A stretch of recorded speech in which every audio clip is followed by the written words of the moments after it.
अच्छा, तो आज हमारे सामने जो कहानी है, पहाड़ों की हवेली का भेद, एक मुख्तसर सी लेकिन है बड़ी पुरअसर खौफनाक कहानी। जी बिल्कुल। इसमें अहमद नाम का एक आर्किटेक्ट है जो एक पुरानी हवेली का जायजा लेने जाता है पहाड़ों में। कई दहाइयों से बंद पड़ी है। जी हाँ, और कहानी का आगाज ही देखें, एक क्लासिक हॉरर सेटिंग बनाता है। वीरान पहाड़ी इलाका, वो बंद हवेली, और पहुंचते ही अहम बात, अहमद का राबता कट जाता है। हाँ, फोन सिग्नल्स नहीं होते। बिल्कुल। ये तन्हाई, ये बेबसी का एहसास फौरन कारी को या सुनने वाले को जकड़ लेता है। ये माहौल से बढ़कर किरदार को कमजोर करने का तरीका है। सही। और पहली रात ही वो अजीब चीजें शुरू हो जाती हैं। पहले तो वो आवाजें, अहमद खुद को समझाता है कि हवा होगी या शायद चूहे। हाँ, आम वजाहतें ढूंढता है, लेकिन सुकून नहीं मिलता।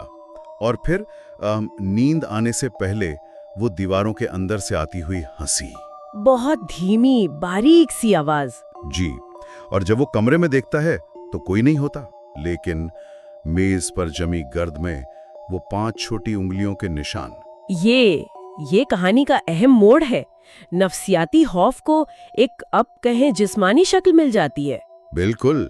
अब वो वहम नहीं रहा। वो निशान सबूत है कि वहाँ कुछ है, कोई है। खौफ ज्यादा हकीकी हो जाता है। तो अगली सुबह वो निशान अब भी वही है, मतलब रात का वाकया ख्वाब नहीं था। जी। और फिर वो हवेली का जायजा लेते हुए उसे वो तहखाने का दरवाजा मिलता है। हाँ, बावर्ची खाने में अलमारी के पीछे छुपा हुआ छोटा सा लोहे का जंग आलूद दरवाजा। और वो सिर्फ बंद नहीं है, उस पर ताला लगा है, मोटा सा, और कीलें ठोकी हुई हैं। इतनी मजबूती से बंद किया हुआ। तो यहाँ अहमद डरने के बजाय उसमें तजस्सुस पैदा होता है। ये बड़ी दिलचस्प नफ्सियात है।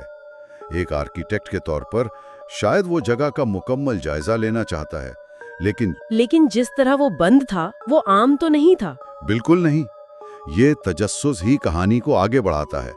ममनू चीज को जानने की कशिश, जैसे पेंडोरा का बॉक्स खोलना। तो वो ताला तोड़ देता है, दरवाजा खोलता है, और अंदर से वो बू आती है, सर्द, पुरानी, सीलन ज़दा। टार्च की रोशनी में देखता है तो तहखाना छोटा सा है, काई लगी हुई है। और अंदर क्या है? सिर्फ एक छोटा टूटा हुआ झूला। और वो गुड़िया, पुरानी सी, बालों के बगैर। जी। और उसी गुड़िया के पास वो डायरी मिलती है, छोटी सी, गर्दालूद। यहाँ से असल राज खुलना शुरू होता है।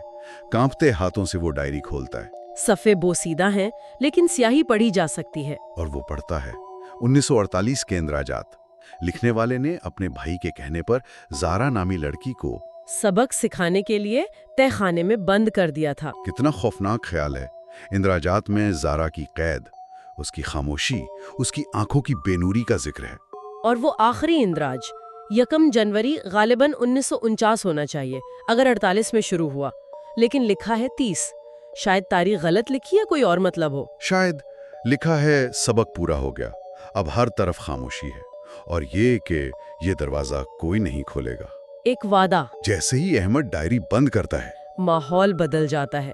एकदम सर्दी बढ़ जाती है, रोंगटे खड़े हो जाते हैं। और फिर वो आवाज तहखाने की सीढ़ियों से आहिस्ता आहिस्ता घिसटने की। वो पलटता है, टॉर्च मारता है, अंधेरे में कुछ नहीं। और तभी बिजली चली जाती है, मुकम्मल अंधेरा। अहमद चीखता है, डायरी हाथ से गिरती है, वो दरवाजे की तरफ भागता है। लेकिन दरवाजे तक पहुंचने से पहले ही कान के बिल्कुल करीब वही बारीक दबी दबी हंसी और एक बच्ची की सरगोशी।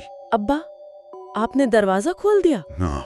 और फिर वो हंसी तेज होती है और अचानक कट जाती है, एक धमाके जैसी आवाज। और बस अगली सुबह जब लोग पहुंचते हैं, तहखाने का दरवाजा फिर से वैसे ही बंद है, मजबूती से, जैसे कभी खुला ही ना हो। अहमद का कोई निशान नहीं मिलता, सिर्फ उसकी टॉर्च और वो डायरी तहखाने के कोने में पड़ी मिलती है। और डायरी पर आखिरी सबक के अल्फाज के नीचे ताजा गर्द झाड़कर किसी ने एक छोटा सा दायरा बनाया हुआ है, गोया एक और सबक सिखा दिया गया है। अहमद भी इसी खामोशी का हिस्सा बन गया जिसमें ज़ारा कैद थी। माजी को खरीदने का नतीजा। बिल्कुल। ये कहानी इशारा करती है कि कुछ राज, कुछ दरवाजे शायद बंद ही रहने चाहिए। ये वाकई सोचने पर मजबूर करती है कि उन पुरानी वीरान जगहों में न जाने क्या क्या दफन होता होगा। کون سے راز ہیں جنہیں کبھی نہیں چھیڑنا چاہیے؟ ان کی خاموشی شاید بہتر ہے۔